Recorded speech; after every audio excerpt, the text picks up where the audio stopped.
I converted Project 2025 to an audiobook recently. I wanted to give it a listen. It's going to take like a lot of parts to get through, but we're going to start on it. I want to listen to the whole thing beginning to end. It's not flawless. The audiobook has problems. It messes up the odd word here or there, but it's pretty good, all things considered. So let's give it a listen. We're going to do it at 1.5 speed. A note on Project 2025. To the mission. By opening this book, you are now a part of it. Indeed, one set of eyes reading these passages will be those of the 47th President of the United States, and we hope every other reader will join in making the incoming administration a success. I find it interesting that they knew when writing this that the president would be reading this probably. The Heritage Foundation wrote it. History teaches that a president's power to implement an agenda is at its apex during the administration's opening days. To execute requires all conceived, coordinated, unified plan and a trained and committed cadre of personnel to implement it. In recent election cycles, presidential candidates normally began transition planning in the late spring of election year, or even after the party's nomination was secured. That is too late. The federal government's complexity and growth advance at a seemingly logarithmic rate every 4 years. The reason that this is created in the first place is because the RNC and the DNC get together every year or every 4 years or something, I don't know, to create a party platform, to release one. And it basically outlines the goals of the party over the next term, over the next 2 to 4 years. Things like we want to raise taxes to like 38% for people that make over, $1 million a year or whatever. Republicans in 2020, I believe, didn't release a platform. They basically just said, we are going with whatever Donald Trump wants. And it was disturbing to see that, like, the party seemingly just given up completely. Like, they just walked away from even trying. The Heritage Foundation, this nonprofit, the ones that came up with Obamacare borrowed it from these guys. They wrote Project 2025 in an effort to kind of fill that gap. So this is the Republican plan for the next 4 years or whatever. And it's important and influential enough that the writers knew that it would be read by the president, because the guy that wrote it knows the president, has been introduced by Trump multiple times, has worked with Trump, has been to Mar-a-Lago, hangs out there. They work closely with each other. And whoever the next president would be, even if it was a Democrat, would read it because it's so disturbing. Anyway, let's keep reading. Conservatives to have a fighting chance to take on the administrative state and reform our federal government, the work must start now. The entirety of this effort is to support the next conservative president, whoever he or she may be. In the winter of 1980, the fledgling Heritage Foundation handed to President-elect Ronald Reagan the inaugural mandate for leadership. This collective work by conservative thought leaders and former government hands, most of whom were not part of Heritage, set out policy prescriptions, agency by agency, for the incoming president. FYI, this is how organizations, or this is how elections and campaigns and things get past donation rules. The Heritage Foundation is unaffiliated with any president, but they endorse presidents and spend massive amounts of money promoting them. Like, the Heritage Foundation will create advertisements on behalf of a president, completely disconnected from the president, have like no communication with them whatsoever about it. And that makes it legal. You want to promote your own whatever, you can do that. And right-wing billionaires donate to the Heritage Foundation. It's a little circle that they've created that legalizes bribery, effectively. I just finished writing a book titled Was Hitler an Atheist? It talks about religions during the Third Reich and how they work together. Catholics, Jehovah's Witnesses, and Protestants. And I even address the lies told by the evangelical world about Bonhoeffer. It's on Audible and Amazon. Okay, let's continue. Literally put the conservative movement and Reagan on the same page, and the revolution that followed might never have been, save for this band of committed and volunteer activists. With this volume, we have gone back to the future, and then some. It's not 1980. In 2023, the game has changed. The long march of cultural Marxism through our institutions has come to pass. Cultural Marxism is a made-up term. It doesn't exist. Marxism is an economic policy that doesn't apply in any way to culture. But it's basically wokeism is what they mean when they say that. That's not how anything works. And, I feel like I should probably just mention, cultural Marxism is the concept of equity. Basically, let's say you have a town that's made up of 35% black community and then 65% white, right? And Procter & Gamble is a company there, and they have only 3% black employees and 97% white. That is obviously showing that there's some kind of a disparity there, and we don't really know why exactly. In fact, the disparity could just be because the black community there is impoverished and they don't have the opportunity to like go to college like a lot of the white families in the area, right? Equity is trying to create programs that give the black community the ability to go to college so that they can raise that number, or getting Procter and Gamble to find the most qualified members of the black community and hire them to try to even out those numbers a little bit. Equality is basically going in blind and not caring not caring about like the numbers. Just as long as a person has an equal shot at getting in, then that's it. Equality is good, but equity is better. Equity is what these people would call cultural Marxism. That's what they mean when they say cultural Marxism. Equity, trying to make things more fair for everybody. The federal government is a behemoth weaponized against American citizens and conservative values, with freedom and liberty under siege as never before. The task at hand to reverse this tide and restore our republic to its original moorings is too great for any one conservative policy shop to spearhead. It requires the collective action of our movement. With the quickening approach of January 2025, we have 2 years and one chance to get it right. Project 2025 is more than 50, and growing, of the nation's leading conservative organizations joining forces to prepare and seize the day. The axiom goes, personnel is policy, and we need a new generation of Americans to answer the call and come to serve. This book is functionally an invitation for you, the reader, Mr. Smith, Mrs. Smith, and Ms. Smith, to come to Washington or support those who can. Our goal is to assemble an army of aligned, vetted, trained, and prepared conservatives to go to work on day one to deconstruct the administrative state. The project is built on 4 pillars. L Pillar 1, this volume, puts in one place a consensus view of how major federal agencies must be governed and where disagreement exists, brackets out these differences for the next president to choose a path. L Pillar 2 is a personnel database that allows candidates to build their own professional profile and our coalition members to review and voice their recommendations. These recommendations will then be collated and shared with the president-elect's team, greatly streamlining the appointment process. Pillar 3 is the Presidential Administration Academy, an online educational system taught by experts from our coalition. For the newcomer, this will explain how the government functions and how to function in government. For the experienced, we will host in-person seminars with advanced training and set the bar for what is expected of senior leadership. So, basically, they're going to eliminate equity. They're going to eliminate companies' ability to see this disparity and try to correct for it. That's called affirmative action. They're going to force companies to ignore that disparity completely, legally. And they're going to seed the presidential administration with people who are willing to make sure that that happens, make sure that companies are not accounting for that disparity, or they get sued. L in Pillar 4, the playbook. We are forming agency teams and drafting transition plans to move out upon the president's utterance of, "So help me God." As Americans living at the approach of our nation's 250th birthday, we have been given much. As conservatives, we are as much required to steward this precious heritage for the next generation. On behalf of our coalition partners, we thank you and invite you to come join with us at project2025.org. Paul Dans, Director, Project 2025. Darren Baxt is Deputy Director, Center for Energy and Environment. All right, so now that was their intro, and now they're giving the names or the descriptions of authors and stuff. I don't think the author descriptions are really necessary, so let me see if I can jump past it. Yeah, this is the forward. This is where the forward starts here. Kevin D. Roberts, Strategically Adrift. Kevin Roberts is the president, I think maybe, of the Heritage Foundation.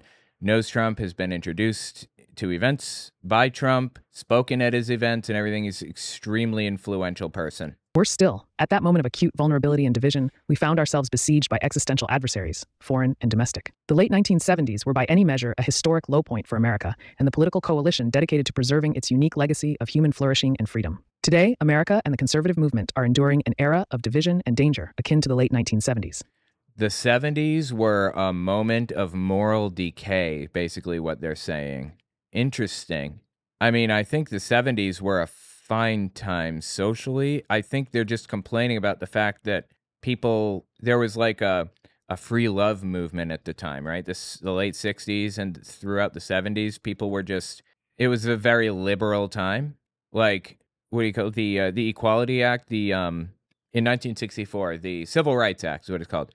That was passed in 64, and it really started getting enforced in the 70s heavily, right?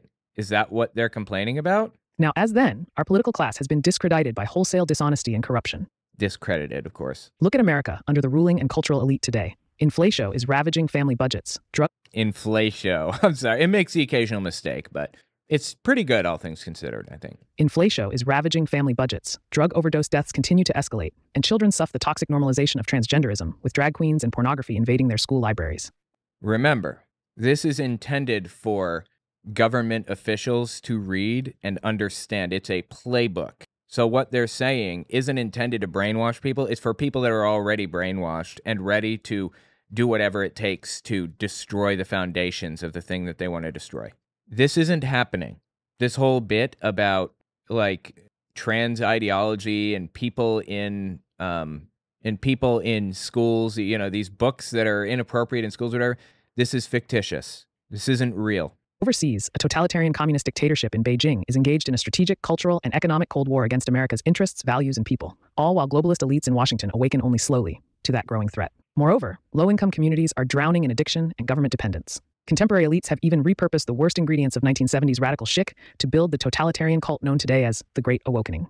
The Great Awakening, wow. It's fascinating to me how these people they seem to believe this, right? Ingredients of 1970s radical chic to build the totalitarian cult known today as the Great Awakening. And now, as then, the Republican Party seems to have little understanding about what to do. Most alarming of all, the very moral foundations of our society are in peril. Yet students of history will note that, notwithstanding all those challenges, the late 1970s proved to be the moment when the political right unified itself and the country and led the United States to historic political, economic, and global victories. The Heritage Foundation is proud to have played a small but pivotal role in that story. It was in early 1979, amid stagflatio, gas lines, and the Red Army's invasion of Afghanistan, the nadir of Jimmy Carter's days of malaise, that Heritage launched the Mandate for Leadership project. We brought together hundreds of conservative scholars and academics across the conservative movement. Together, this team created a 20-volume, 3,000-page governing handbook containing more than 2,000 conservative policies to reform the federal government and rescue the American people from Washington dysfunction.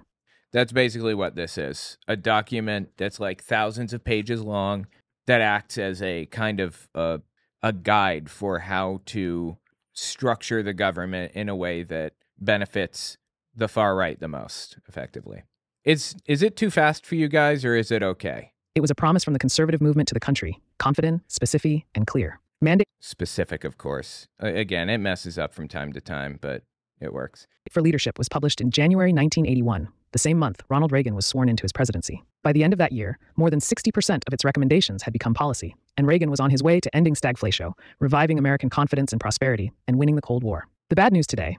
Stagflation is what he's talking about there, and stagflation is an economic problem that happens where the economy is stagnating.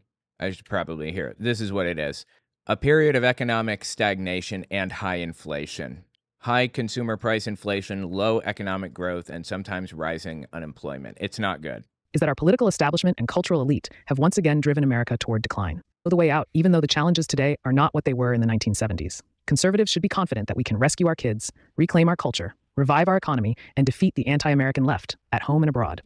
Just insane. We did it before, and we'll do it again. As Ronald Reagan put it, freedom is a fragile thing, and it's never more than one generation away from extinction. It is not ours by way of inheritance. It must be fought for and defended constantly by each generation. 1. This is the duty history has put before us, and the standard by which our generation of conservatives will be judged. And we should not want it any other way. The of Mandate for Leadership, and indeed of the entire Reagan Revolution, is that if conservatives want to save the country, we need a bold and courageous plan. This book is the first step in that plan, The Conservative Promise. This volume, The Conservative Promise, is the opening salvo of the 2025 Presidential Transition Project, launched by the Heritage Foundation and our many partners in April 2022. Its 30 chapters lay out hundreds of clear and concrete policy recommendations for White House office, cabinet departments, Congress, and agencies, commissions, and boards.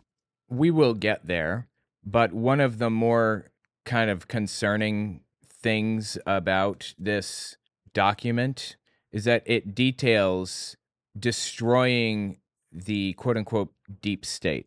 There's an underlying kind of piece of government that exists in the form of just like bureaucrats that are just doing their jobs. They're just there to, fill out the paperwork, to get people their driver's licenses or their passports, and they're sending them on their way, and that's it. There's nothing political about it.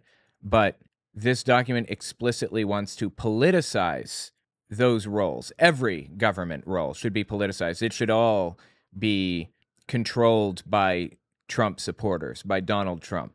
This is how dictatorships begin, by replacing normal worker with politicized workers, basically.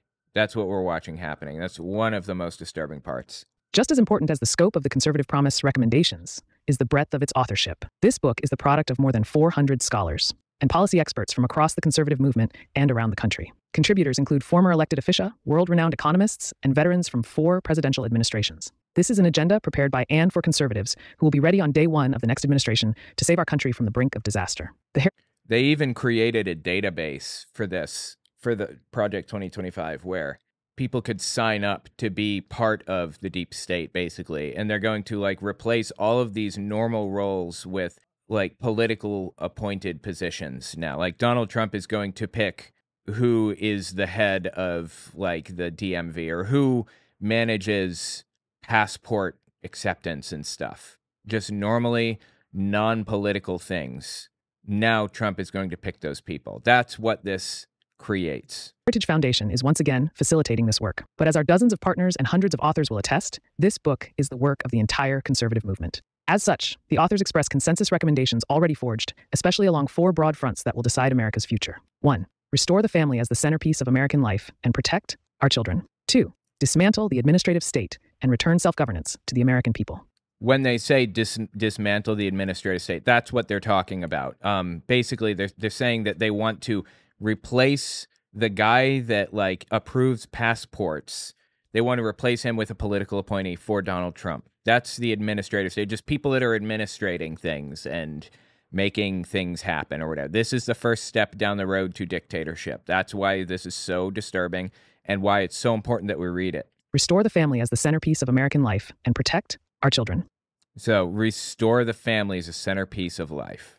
I don't know what that means, but it sounds disturbing. 2. Dismantle the... It sounds like they're taking people's rights away, is what it sounds like. They're about to take rights away at the very least. Administrative state and return self-governance to the American people. 3. Defend our nation's sovereignty, borders, and bounty against global threats. 4. Secure our God-given individual rights to live freely, what our Constitution calls the blessings of liberty. What makes these 4 pieces of the conservative promise so valuable to the next president is that they cut through superficial distractions and focus on the moral and foundational challenges America faces in this moment of history. This was one of the secrets of conservatives' success in the Reagan era, one our generation should emulate. As in the late 1970s, Americans today experience the failures of political and cultural elites in countless ways, in the job market and in the grocery store checkout lines, on the streets and in our schools, in the media and within our institutions. Boot and truth, these daily dysfunctions are not innumerable problems, but innumerable manifestations of a few core crises. In 1979, the threats we faced were the Soviet Union, the socialism of 1970s liberals, and the predatory deviancy of cultural elites. Predatory deviancy of cultural elites. When they say cultural elites, they're talking about this is right-wing populism. This is what Hitler was. He said this exact stuff about the Jews. They are cultural elites that take part in hedonistic practices that erode the German family. And we want to make Germany great again. I'm not joking. That is actually what Hitler said. So, all of this is straight out of the mouths of right-wing populists like Hitler. Defeated these beasts by ignoring their tentacles and striking instead at their hearts. His approach to the Cold War? We win and they lose. His economic agenda? The human dignity of work and its many rewards. His platform in the culture wars. The community of values embodied in these: family, work, neighborhood, peace, and freedom. This book, and Project 2025 as a whole, will arm the next conservative president with the same kind of strategic clarity, but for a new age. Unfortunately, there are going to be a lot of comparisons to Hitler throughout this book because it's written as though it used Hitler as a guide and his ideology, as though it used him as a guide. It's like really, really wild, the comparisons, seriously. Promise number 1, restore the family as the centerpiece of American life and protect our children. The next conservative president must get to work pursuing the true priority of politics, the well-being of the American family. In many ways, the entire point of centralizing political power is to subvert the family. Its purpose is to replace people's natural loves and loyalties with unnatural ones. So what they're saying here is they're complaining about centralizing power. That's what they're doing. That is what this is about. That's the plan, to centralize power. I don't know why they're even bringing this up in here. Like, everything that they're doing centralizes power. You see this in the popular left-wing aphorism, government is simply the name we give to the things we choose to do together. But in real life, most of the things people do together have nothing to do with government. These are the mediating institutions that serve as the building blocks of any healthy society: marriage, work, church, school, volunteering, The name real people give to the things we do together is community, not government. Our lives are full of interwoven, overlapping communities, and our individual and collective happiness depends upon them. Okay, so what they just said here, let me just step back real fast because I didn't hear it clearly. One more time. Things we choose to do together. But right here, this is it. You see this in the popular left-wing aphorism, government is simply the name we give to the things we choose to do together. The popular left-wing aphorism? Who says this? I've never heard this in my life. Does anybody else know what this is about? Or who brings this up or who promotes this idea or whatever? I've never heard of this. Government is the name we give to things we want to do together? No, the government is there to administrate and make sure society is functioning and that nobody's rights are being taken away or whatever. But in real life, most of the things people do together have nothing to do with government. These are the mediating institutions that serve as the building blocks of any healthy society. Marriage, work, church, school, volunteering. The name real people give to the things we do together is community, not government. Our lives are full of interwoven, overlapping communities. So the argument here is we don't want government at all. We want churches to be in control of communities completely. In reality, they do want government. They just want it small and concentrated in one spot under the Republican president who will control everything in their minds. I believe that there's even a section in this document about forcing people to go to church every week. I've listened to most of this, but not all of it yet. And our individual and collective happiness depends upon them. But the most important community in each of our lives and the life of the nation is the family. Today, the American family is in crisis. 40% of all children are born to unmarried mothers, including more than 70% of black children. There is no government. Oh my God, here we go. This is racist dog whistles, what they're about to lay down for us here. Program that can replace the hole in a child's soul, cut out by the absence of a father. Fatherlessness is one of the principal sources of American poverty, crime, mental illness, teen suicide, substance abuse, rejection of the church, and high school dropouts. There are one of two reasons that this could be happening, that the black community is not doing as well as, say, the white community, for example. There are one of two reasons why, there are a lot of fatherless homes, we'll just say. Either it's a social thing that was caused by underlying social issues, or it's genetic. If it's a social problem, it can be fixed through equity by giving people access to college education who wouldn't otherwise have that access, or whatever, a billion options. And if it's genetic, then you're a Nazi, because that was the Nazi belief. So, I don't know why they're even bothering, going down this path without just... I don't know why they're bothering trying to hide the fact that these people are Nazis, that they share Nazi beliefs, like Kevin Roberts, for example, the head of Heritage. He's a Nazi. I'm not being flippant. He's a Nazi. So many of the problems government programs are designed to solve, but can't, are ultimately problems created by the crisis of marriage and the family. So this is the Nazi strategy, personal responsibility. Blame it on them. It's their fault. We're not going to bother trying to fix it because, in my opinion, I think that people like Kevin Roberts believe that it's genetic. It's a genetic problem with black people. We're not going to bother trying to fix it. It's not the government's responsibility. It's the person's responsibility to not be a piece of shit and suck, basically.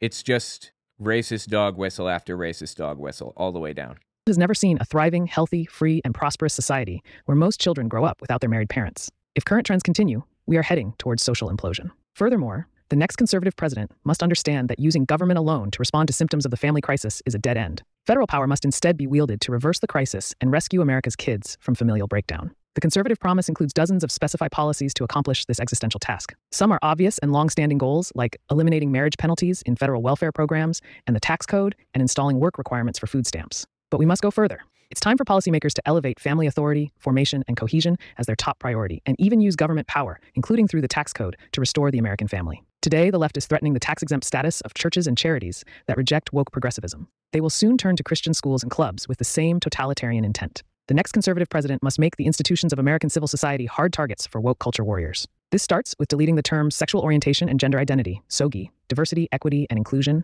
gender equality, gender equity, gender awareness, gender sensitive, abortion, reproductive health, reproductive rights, and any other term used to deprive Americans of their First Amendment rights out of every federal rule, agency regulation, contract, grant, regulation, and piece of legislation that exists.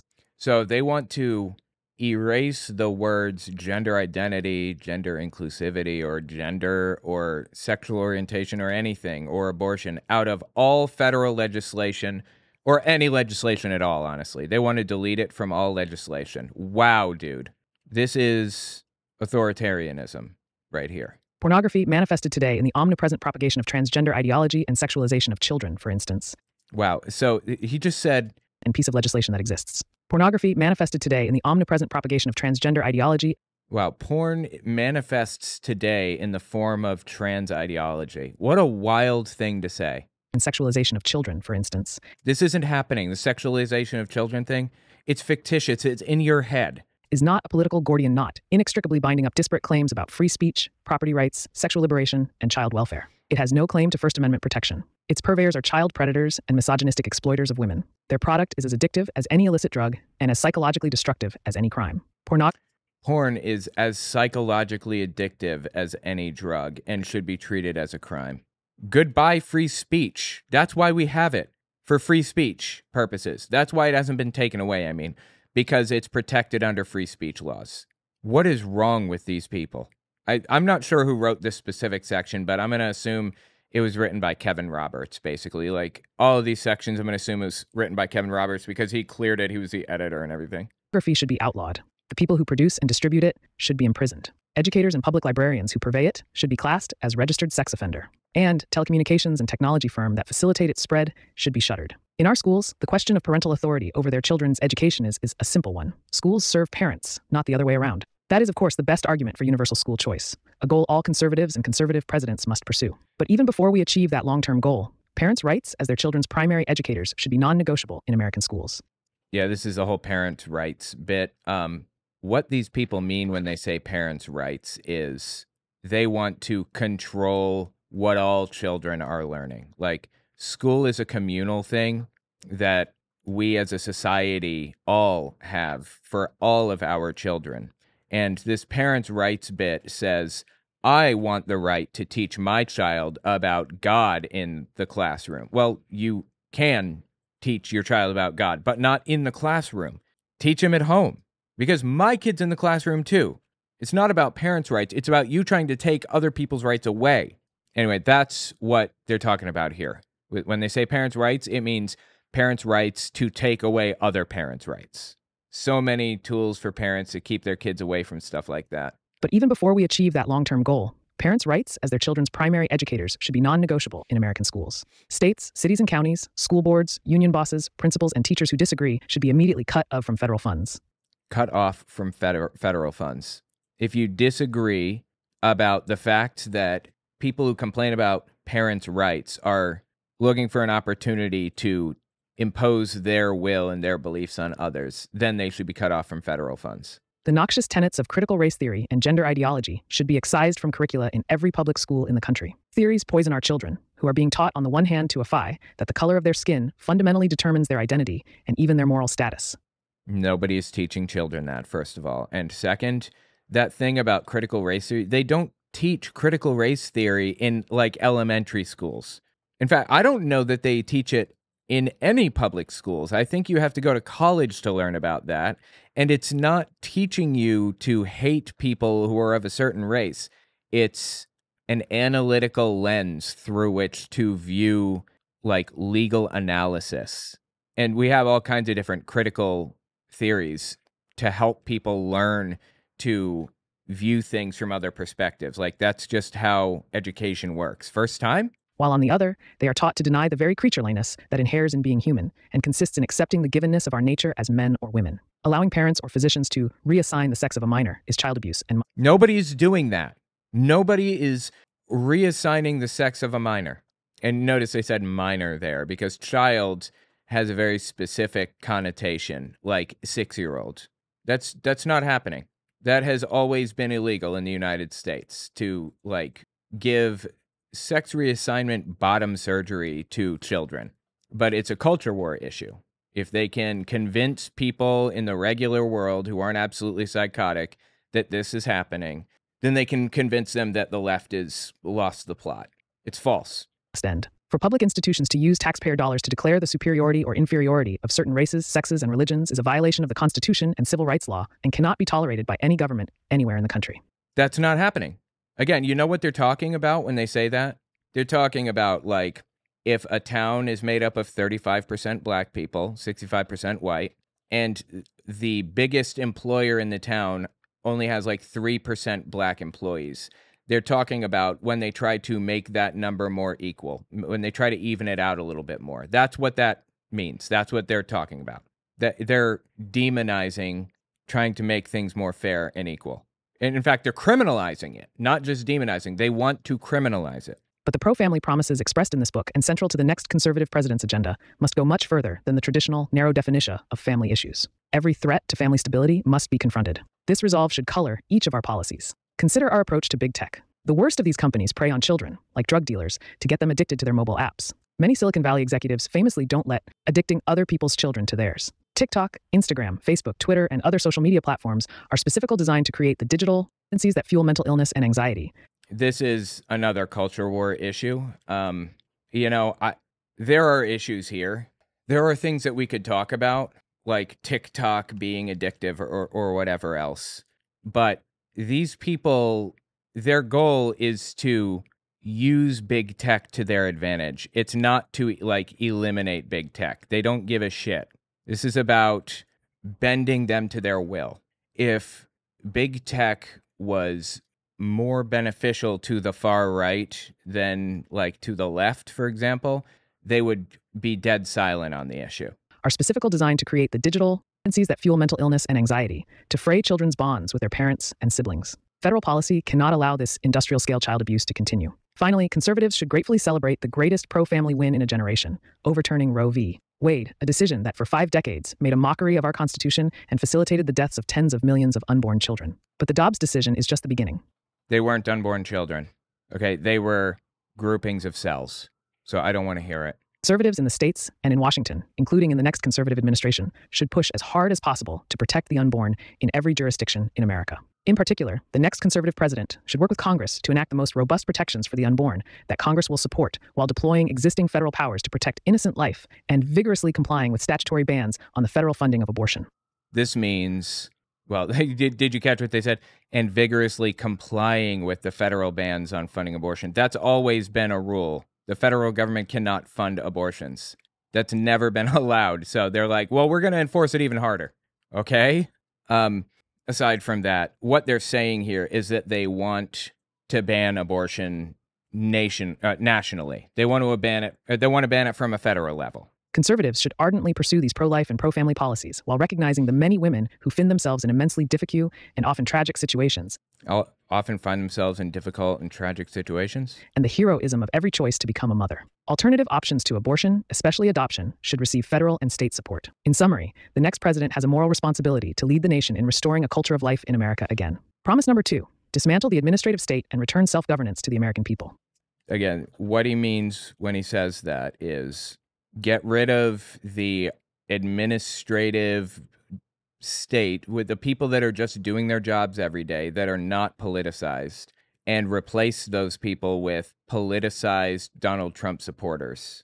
That's the goal here. Of course, the surest way to put the federal government back to work for the American people is to reduce its size and scope back to something resembling the original constitutional intent. Conservatives desire a smaller government, not for its own sake, but for the sake of human flourishing. They don't intend to decrease the size of the government. They intend to condense the government into something that Republicans can control completely. But the Washington establishment doesn't want a constitutionally limited government because it means they lose power and are held more accountable by the people who put them in power. Restoring popular sovereignty, the task of reattaching the federal government's constitutional and democratic tethers calls to mind Ronald Reagan's observation that there are no easy answers, but there are simple answers. In the case of making the federal government smaller, more effective, and accountable, the simple answer is the Constitution itself. The surest proof of this is how strenuously and creatively generations of progressives and many Republican insiders have worked to cut themselves free from the strictures of the 1789 Constitution and subsequent amendments. Consider the federal budget. Right, because the Constitution was written, or ratified, it was ratified, I believe, in 1789. Under current law, Congress is required to pass a budget and 12 issue-specific spending bills comporting with it every single year. The last time Congress did so was in 1996. Congress no longer meaningfully budgets, authorizes, or categorizes spending. Instead, party leaders negotiate one multi-trillion-dollar spending bill, several thousand pages long, and then vote on it before anyone, literally, has had a chance to read it. That's not exactly accurate. I mean, I suppose I can agree that like omnibus bills are not really a good thing necessarily. Omnibus bills, of course, being bills that have like multiple things that they're trying to pass. Like Build Back Better, for example, was a big. I'm not sure if it was executive order. I don't think so, but it was a big thing. It was Biden's big thing that he wanted to do. And unfortunately, he couldn't, it got gutted. He couldn't do it. But it was a big, long, detail, like thousands of page long bill. That's just how bills are written. The longer, the better, in my opinion, because it means there will be fewer loopholes, fewer ways to wiggle out of following the law. You see a one-page bill, you know that there are a billion loopholes behind it, basically. Single-page bills are bad. Debate time is restricted, amendments are prohibited. And all of this is backed up against a midnight deadline when the previous omnibus spending bill will run out and the federal government shuts down. And why is it backed up against a deadline like that? You know why? Because no one can agree on anything. Because everybody is trying to cut everybody else's throats in Congress, I mean. Okay, so what's the solution to that exactly? What solution are they outlining? This process is not designed to empower 330 million American citizens and their elected representatives, but rather to empower the party elites secretly negotiating without any public scrutiny or oversight. This is populism, deep state talk, which, again, they're trying to create a deep state. So I don't want to hear any of this bullshit from these people. Us versus them attitude, destructive to society, what they're doing. In the end, congressional leaders' behavior and incentives here are no different from those of global elites insulating policy decisions over the climate, trade, public health, you name it. These people are the global elites. The people we're listening to. Kevin Roberts is a global elite. Donald Trump's a global elite. The Heritage Foundation has an obscene amount of power in society, so I don't want to hear it. They're claiming global elites are fighting climate change, and that's a waste of money, and we shouldn't do it. They are literally the global elites fighting what people want, which is climate change legislation. The sovereignty of national electorates. Public scrutiny and democratic accountability make life harder for policymakers, so they skirt it. It's not dysfunction, it's corruption. And despite its gaudy price tag, the federal budget is not even close to the worst example of this corruption. That distinction belongs to the administrative state, the dismantling of which must a top priority for the next conservative president. Again, these people aren't trying to dismantle the administrative state. They're trying to commandeer it.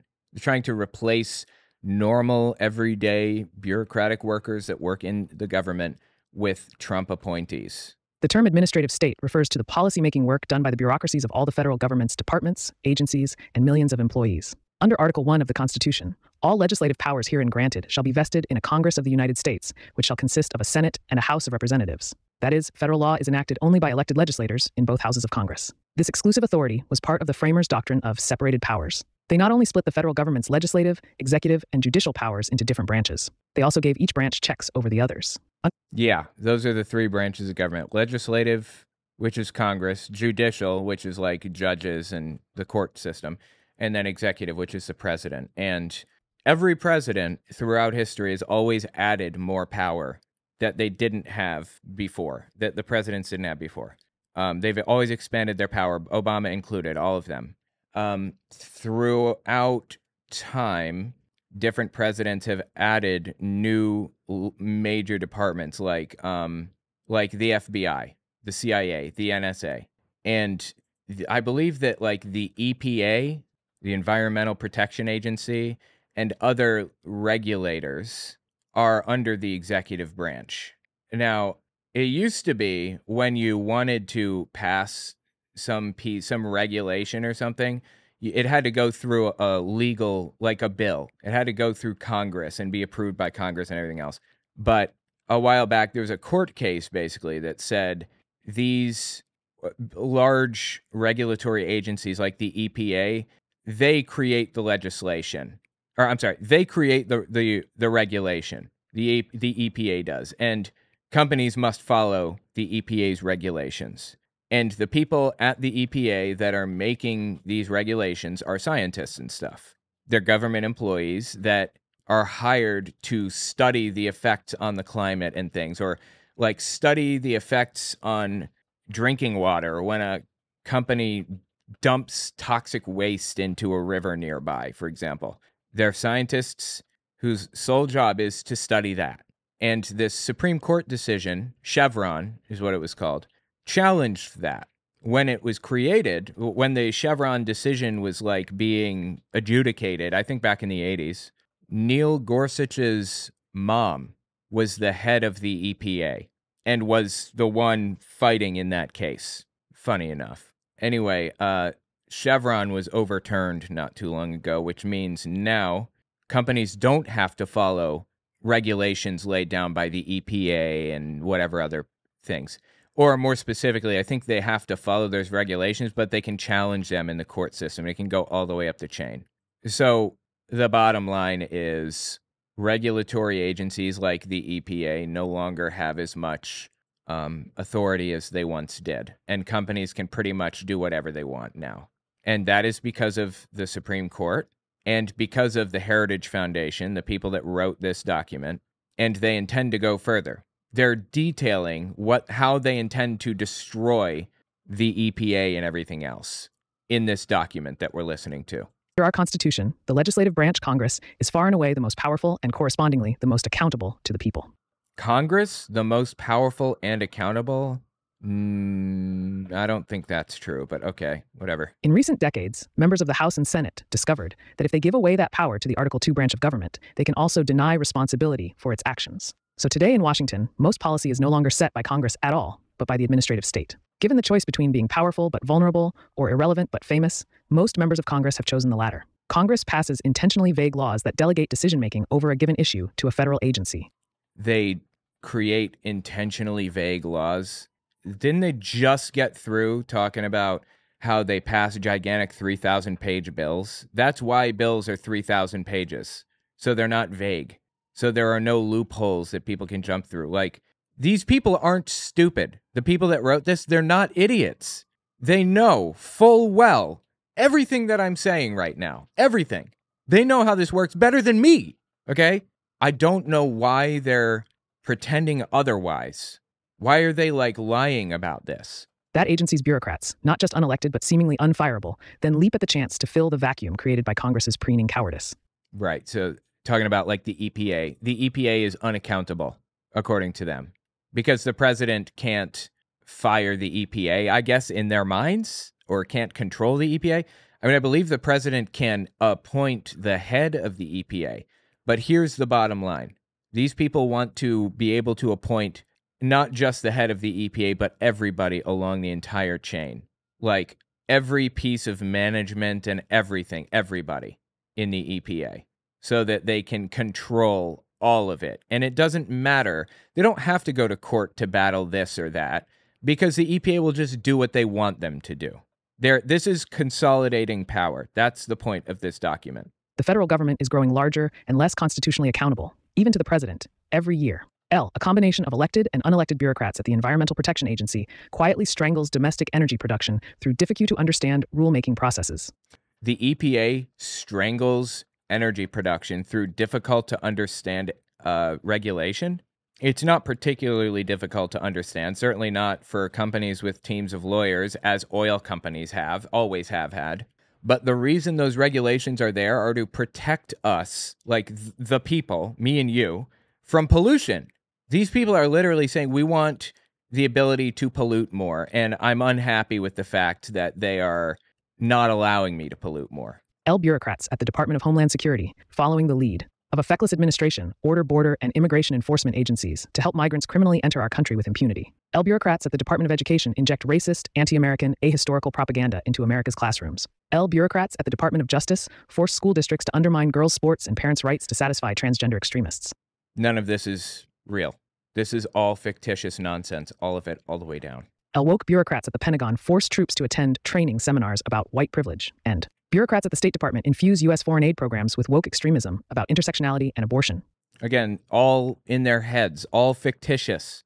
None of it is real. 3. Unaccountable federal spending is the secret lifeblood of the Great Awakening. Nearly every power center held by the left is funded or supported one way or another through the bureaucracy by Congress. Colleges and school districts are funded by tax dollars. The administrative state holds 100% of its power at the sufferance of Congress, and its insulation from presidential discipline is an unconstitutional fairy tale spun by the Washington establishment to protect its turf. Members of Congress shield themselves from constitutional accountability, often when the White House allows them to get away with it. Cultural institutions like public libraries and public health agencies are only as independent from public accountability as elected officia and voters permit. Let's be clear, the most egregious regulations promulgated by the current administration come from one place, the Oval Office.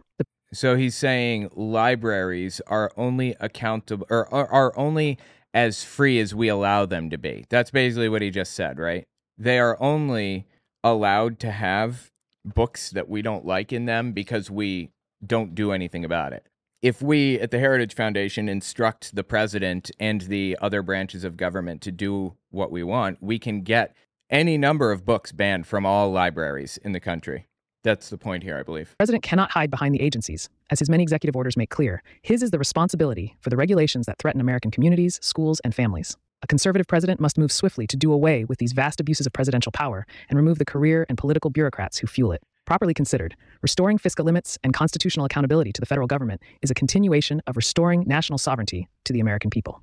That all sounds good at its surface, but when you dig into what they're actually saying, they're saying these unaccountable bureaucrats, scientists at the EPA, need to be more accountable to somebody, i.e., the president needs to appoint political loyalists.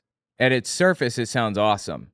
When you break it down logically, it's monstrous and leading to a dictatorship. In foreign affairs, global strategy, federal budgeting, and policymaking, the same pattern emerges again and again. Ruling elites slash and tear at restrictions and accountability placed on them. They centralize power up and away from the American people, to supranational treaties and organizations, to left-wing experts, to sight unseen, all-or-nothing legislating, to the unelected career bureaucrats of the administrative state. As monolithic as the left's institutional power appears to be, it originates with appropriations from Congress and is made complete by a feckless president. A conservative president must look to the legislative branch for decisive action. The administrative state is not going anywhere until Congress acts to retrieve its own power from bureaucrats and the White House. But in the meantime, there are many executive tools a courageous conservative president can use to handcuff the bureaucracy, push Congress to return to its constitutional responsibility, restore power over Washington to the American people, bring the administrative state to heel, and in the process, defang and defund the woke culture warriors who have infiltrated every last institution in America. So think about it. They're talking about the EPA and other organizations like that. That's the administrative state. Scientists at the EPA that are creating regulations to protect the environment from companies polluting it, dumping toxic waste in lakes. Those scientists are unaccountable and need to be handcuffed and brought to heel, is what they're saying. The conservative promise lays out how to use many of these tools, including how to fire supposedly unfireable federal bureaucrats, how to shutter wasteful and corrupt bureaus in office, how to muzzle woke propaganda at every level of government, how to restore the American people's constitutional authority over the administrative state, and how to save untold taxpayer dollars in the process. So far, what we've gotten out of this is they want to ban adult entertainment. They want to basically eliminate the entire government except for what the president controls. And they want to hollow out all regulatory agencies, like government agencies that protect us from pollution, for example, and just basically destroy them, pretty much. This is psychotic. Finally, the president can restore public confidence and accountability to our most important government function of all, national defense. The American people desire a military full of highly skilled servicemen and women who can protect the homeland and our interests overseas. The next conservative president must end the left's social experimentation with the military, restore warfighting as its sole mission, and set defeating the threat of the Chinese Communist Party as its highest priority. Okay, I hear what you're saying, and I counter that with, I don't want war. Are you serious? They're saying we need to basically fight a war with China. We need to be ready to fight a war with China. What's wrong with you? Why would you even consider this? Additionally, what was it they said? Hang on, let me step back again. 40. And our interests overseas. The next conservative president must end the left's social experimentation with the military. There's no social experimentation. This is not happening, okay? Really, get help, people. I'm begging you, get help. Restore warfighting as its sole mission, and set defeating the threat of the Chinese Communist Party as its highest priority. The next conservative president must possess the courage to relentlessly put the interests of the everyday American over the desires of the ruling elite. Their outrage cannot be prevented. It must simply be ignored. And it can be. The left derives its power from the institutions they control. Those institutions are only powerful to the Again, institutions that they control, being the EPA, for example, regulatory agencies run primarily by scientists to make sure that companies are not taking advantage of people. The institutions they control. Those institutions are only powerful to the extent that constitutional office surrender their own legitimate authority to them. A president who refuses to do so and uses his or her off to reimpose constitutional authority over federal policymaking can begin to correct decades of corruption and remove thousands of bureaucrats from the positions of public trust they have so long abused. Promise number 3, defend our nation's sovereignty, borders, and bounty against global threats. The United States belongs to we the people. All government authority derives from the consent of the people, and our nation's success derives from the character of its people. All right. People on the left recognize how disturbing and dangerous nationalism is, right? But what do nationalists consider to be dangerous? The answer is globalists. When they talk about nationalism, they're talking about Nazi ideals, effectively. Eliminating immigrants, which were the Jews in Germany, for example, and other policies like that. Now, you'll hear a lot of talk about globalism being evil, eliminating borders. Who wants to eliminate borders? Who has said a word about eliminating borders? Nobody. Nobody's talking about that. Anyway, the point is that these people are tipping their hand with this. The American people's right to rule ourselves is the obverse of our duty. We cannot outsource to others our obligation to ensure the conditions that allow our families, local communities, churches, and synagogues, and neighborhoods to thrive. The buck stops with each of us. But not mosques? Notice they didn't mention mosques. They said churches and synagogues. What about mosques? Each of us must have the freedom to pursue the good for ourselves and those entrusted to our care. To most Americans, this is common sense. But in Washington, D.C., and other centers of leftist power like the media and the academy, this statement of basic civics is branded hate speech. Progressive elites speak in lofty terms of openness, progress, expertise, cooperation, and globalization. But too often, these You catch that, globalization? terms are just rhetorical Trojan horses concealing their true intention, stripping we the people of our constitutional authority over our country's future. Nobody wants to do that. What are you even talking about? What does that even mean? Stripping our country of our constitutional... Blah, blah, blah. What? America's corporate and political elites do not believe in the ideals to which our nation is dedicated: self-governance, the rule of law, and ordered liberty. If they really didn't like what corporations were doing, they would empower the EPA to do something about it. They would strengthen EPA protections and regulatory protections. They are intentionally trying to erode them. This is not about restoring power to the people. It is completely and totally about controlling the government. Certainly do not trust the American people, and they disdain the Constitution's restrictions on their ambitions. Instead, they believe in a kind of 21st century Wilsonian order in which the enlightened, highly educated managerial elite runs things rather than the humble, patriotic working families who make up the majority of what the elites contemptuously call F-lover country. Again, these people are the elites, the ones that wrote this. These are the elites. This is populist language. Us versus them, talking about a deep state and everything. They're manipulating you. They're taking advantage of you when they talk about this. This Wilsonian hubris has spread like a cancer through many of America's largest corporations, its public institutions, and its popular culture. Those who run our so-called American corporations have bent to the will of the woke agenda and care more for their foreign investors and organizations than their American workers and customers. Today, nearly every top-tier U.S. university president or Wall Street hedge fund manager has more in common with a socialist European head of state than with the parents at a high school football game in Waco, Texas. The head of organizations? I'm not sure what that means or why I would care, but you think Kevin Roberts doesn't have more in common with, heads of state, European heads of state? Additionally, the heads of state in Europe are not socialists. Please, get a grip on reality, people. Get help. Nope, wrong one. Stop it. Get some help. Many elites' entire identity, it seems, is wrapped up in their sense of superiority over those people. But under our Constitution, they are the mere equals of the workers who shower after work instead of before. This is as it should and must be. Intellectual People that shower after work rather than before. That's interesting. That is an interesting populist line. Populism is bad. Always, in my opinion. I'm going to say always because populism can lead down a really bad road. It's not always... sometimes things that populists say are true, but it leads down a bad road. Sophistication, advanced degrees, financial success, and all other markers of elite status have no bearing on a person's knowledge of the one thing most necessary for governance, what it means to live well. That knowledge is available to each of us, no matter how humble our backgrounds or how unpretentious our attainments. It is open to us to read in the book of human nature, to which we are all offered the key just by merit of our shared humanity. One of the great premises of American political life is that everyone who can read in that book must have a voice in deciding the course and fate of our republic. Progressive policymakers and pundits in America either fail to understand this premise or intentionally reject it. They enthusiastically support supranational organizations like the United Nations and European Union, which are run and staffed almost entirely by people who share their values and are mostly insulated from the influence of national elections. That's why they are eager for America to sign international treaties on everything from pharmaceutical patents to climate change to the rights of the child. The rights of the child and climate change. The left wants to create international treaties. Why? Elections. That's why they are eager for America to sign international treaties.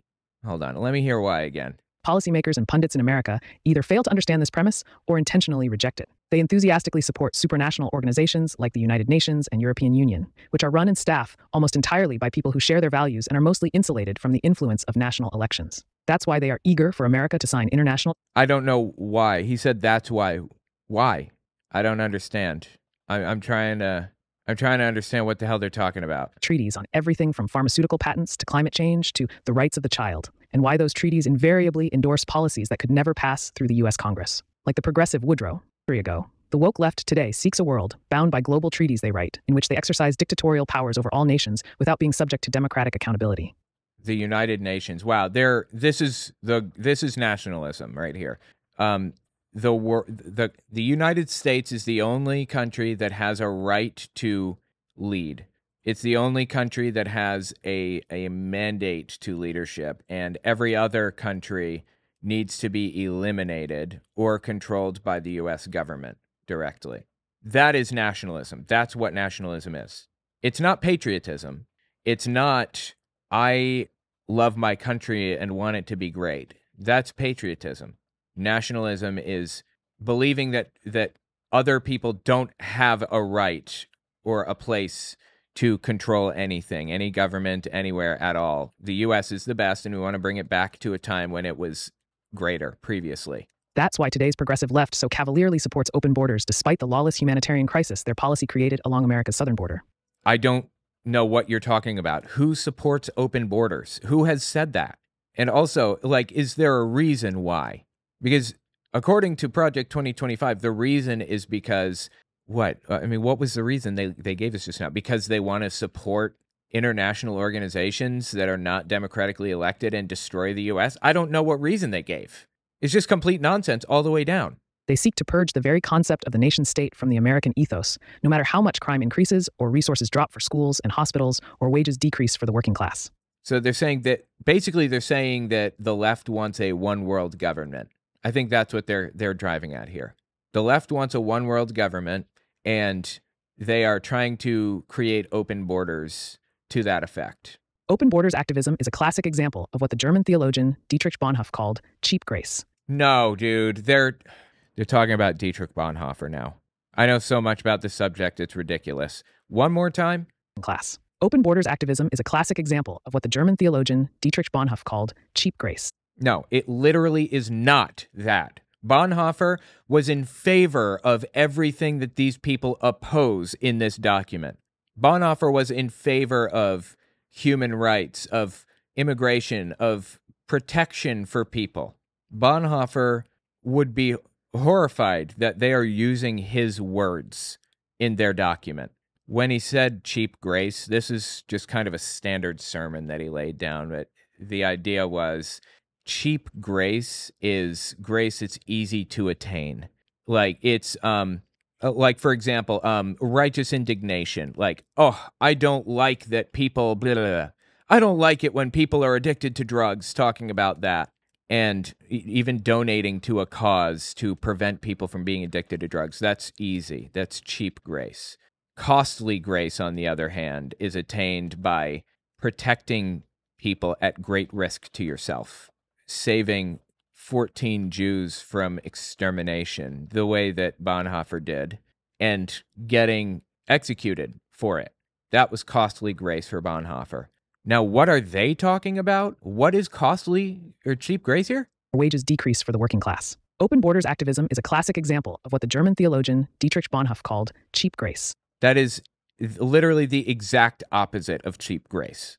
Okay, it is the opposite of anything Bonhoeffer would have stood for. Publicly promoting one's own virtue without risking any personal inconvenience. Indeed, the only direct impact of open borders on pro-open borders elites is that the constant flow of illegal immigration suppresses the wages of their housekeepers, landscapers, and busboys. Cheap grace aptly describes the left's love affair with environmental extremism. Those who suffer most from the policies environmentalism would have us enact are the aged, poor, and vulnerable.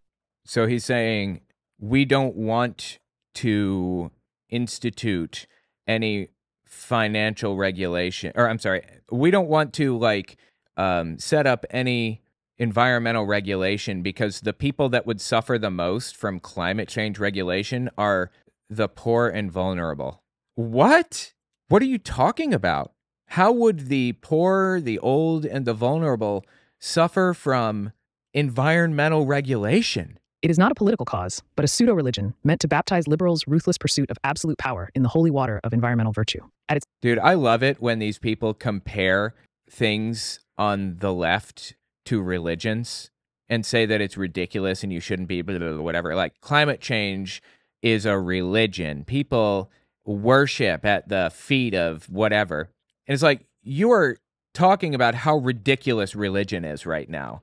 And it's just going right over your head. You don't even realize that you're discrediting your own religion by talking shit about religion. It's not a religion, FYI. Climate change isn't, or whatever.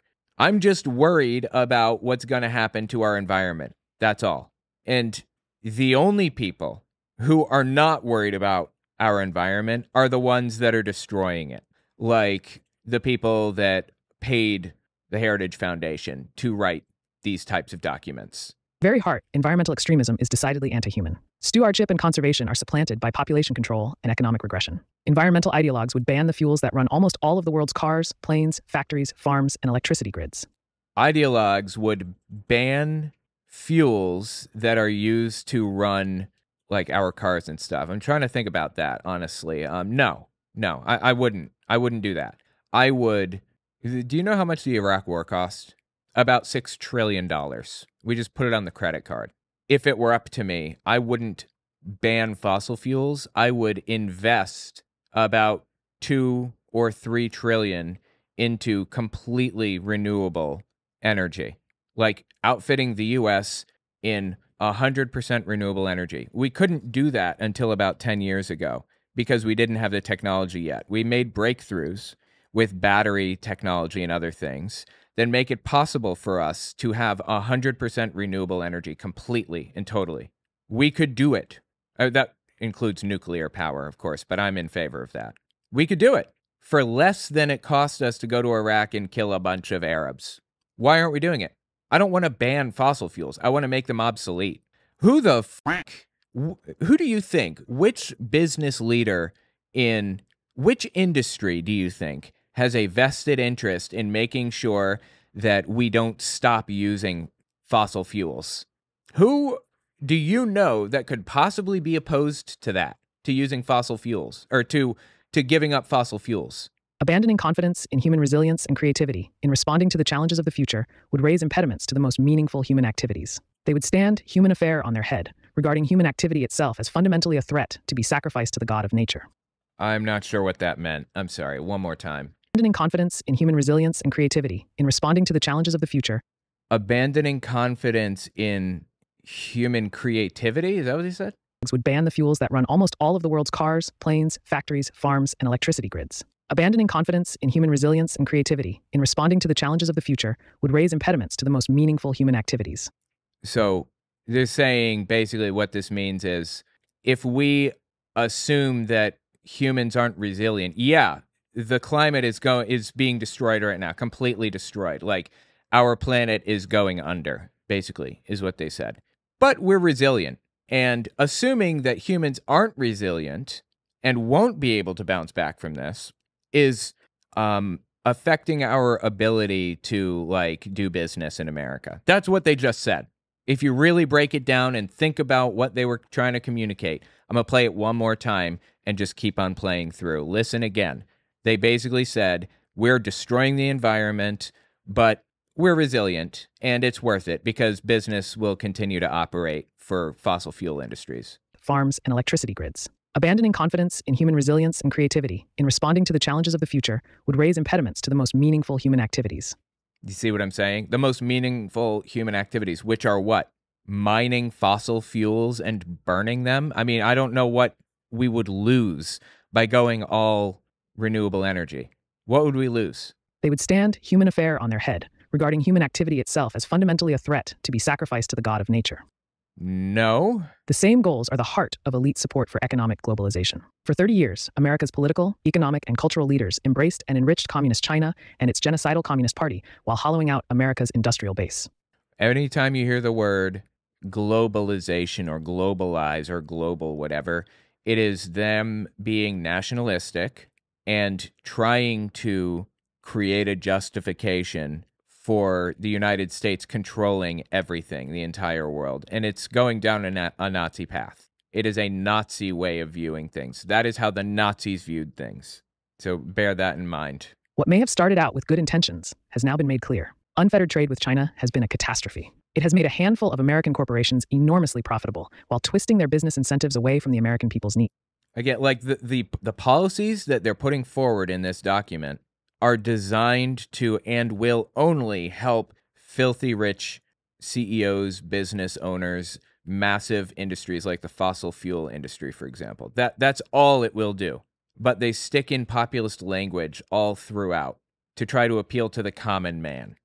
For a generation, politicians of both parties promised that engagement with Beijing would grow our economy while injecting American values into China. The opposite has happened. American factories have closed. Jobs have been outsourced. Our manufacturing economy has been financialized. And all along, the corporations profited failed to export our values of human rights and freedom. Rather, they imported China's anti-American values into their C-suites. Even before the rise of C-suites are like the CEO, the CFO, like chief financial officer, the chief, the CTO's chief technology officer. It's people like that. That's what a C-suite is. Big tech, Wall Street ignored China's serial theft of American intellectual property. It outright cheered the elimination of American manufacturing jobs. Learn to code. They would gloat. These were just the price of progress. Engagement was at every step Beijing's project, not America's. The Chinese Communist Party, CCP, dictated terms, only to break them whenever it suited them. They stole our technology, spied on our people, and threatened our allies, all with trillions of dollars of wealth and military power financed by their access to our market. Then came the rise of big tech, which is now less a contributor to the U.S. economy than it is a tool of China's government. In exchange for cheap labor and regulatory special treatment from Beijing, America's largest technology firm funneled data about Americans to the CCP. Talking about, I think, are they talking about TikTok? I'm not sure. I can't tell. But yeah, I mean, China bad. Okay, yes, we can all agree China does some bad things. They're adversarial economically, certainly, to the United States. All right? Is that a reason to have a hot war with them? Which, by the way, is what's being advocated in this document. A hot war with China. No joke. Hand over sensitive intellectual property with military and intelligence applications to keep the money rolling in. They let Beijing censor Chinese users on their platforms. They let the CCP set their corporate policies about mobile apps. Okay. They're talking about TikTok, it sounds like. And yeah, TikTok did do some bad things. TikTok did censor people at China's behest. At China's request, they censored people. I remember people were talking about the Uyghur Muslims. They were talking about the Uyghur Muslims on TikTok, and the videos are just being taken down until they started getting sneaky about it. Like the TikTokers got sneaky about it. The lid was blown off of everything, and that's when things really started being discussed about forcing a sale from China to like a U.S. company with TikTok, which I'm actually in favor of, forcing a sale. But anyway. They run interference for our rivals' political priorities in Washington. FYI, China is refusing to sell TikTok. So TikTok is just going to close its doors before it's sold to a U.S. company. That's not the U.S. president's fault for banning TikTok. They're not banning it. It's China's fault for refusing to sell. One side of big tech companies' business model is old-fashioned American competitiveness and world-changing technological innovation. But increasingly, that side of these businesses is overshadowed by their role as operatives in the lucrative employ of America's most dangerous international enemy. If you want to understand the danger posed by collaboration between big tech and the CCP, look no further than TikTok. The highly addictive video app, used by 80 million Americans every month and overwhelmingly popular among teenage girls, is in effect a tool of Chinese espionage. I believe that TikTok is used by China for a number of things. I'm very wary of its connection. Like Huawei phones, for example, were banned in the United States because it's effectively like a shell company for the Chinese military. And China is an adversary. Like, I don't want them to be, but they are. And they do try to gather data on people, especially in the U.S. In fact, a while back, there was this skimming operation that was uncovered where the Chinese government was going through Facebook pages of famous people and creating like basically maps of people who knew others to use for what purpose I couldn't even guess. Well, if I had to guess, I would say probably find the most influential people and then find the people that know them and then put insane right-wing stories in front of them to try to rope them in. That would be my guess, but who knows? China is adversarial to the U.S., and we need to acknowledge and accept that. But fear-mongering and trying to start a hot war with them is insane. We just need to kind of create protections for us, for U.S. citizens, by protecting our data and forcing a sale to a U.S. company, in my opinion. The ties between TikTok and the Chinese government are not loose, and they are not coincidental. The same can be observed of many U.S. colleges and universities. Through the CCP's Confucius Institutes, Beijing has been just as successful at compromising and co-opting our higher education system as they have at compromising and co-opting corporate America. A reader might take the last few pages as surveying a broad array of challenges facing the American people and the next conservative president: supranational policymaking, border security, globalization, engagement with China. There's a globalization thing again. You catch that? Manufacturing, big tech, and Beijing compromised colleges. But these really are not many issues, but two. One, that China is a totalitarian enemy of the United States, not a strategic partner or fair competitor. And two, that America's elites have betrayed the American people. The solution to all of the above problems is not to tinker with this or that government program, to replace this or that bureaucrat. These are problems not of technocratic efficient, but of national sovereignty and constitutional governance. So they're saying the issues that we've outlined, like TikTok existing, for example, these issues are not things that can be fixed by replacing the odd person here or there. We need to completely co-opt the government, completely take it over, claim it in the name of like the Republican Party, basically, so that we can force change rapidly, like a dictator. It's called dictatorship. Yeah, government moves slowly. It does. Government moves slowly. There's a reason why it moves slowly, because it's a democracy. Dictatorships move way faster. They get things done, but they don't have any checks or balances. The people that operate within a dictatorship can do whatever they want with no punishments, no consequence, no nothing. We don't want a dictatorship. We do not. And that's what these people are advocating in this document. By ripping out the trees, root and branch. International organizations and agreements that erode our constitution, rule of law, or popular sovereignty should not be reformed. They should be abandoned. Illegal immigration should be ended, not mitigated. The border sealed, not reprioritized. Economic engagement with China should be ended, not rethought. Wow, dude. I mean, I don't believe in any of this. Immigration is a good thing for the United States, a phenomenally good thing. When you add new people to an economy, it boosts that economy, makes it more powerful, makes it bigger, stronger. Why would we not want to bring in immigrants? There is one reason that I can think of, and only one. Our manufacturing and industrial base should be restored, not allowed to deteriorate further. Confucius Institutes, TikTok, and any other arm of Chinese propaganda and espionage should be outlawed, not merely monitored. Confucius Institutes. I've never heard that term before. Is this like Confucius was a philosopher, Chinese philosopher, right? Is this supposed to be making fun of Chinese philosophy? I don't know.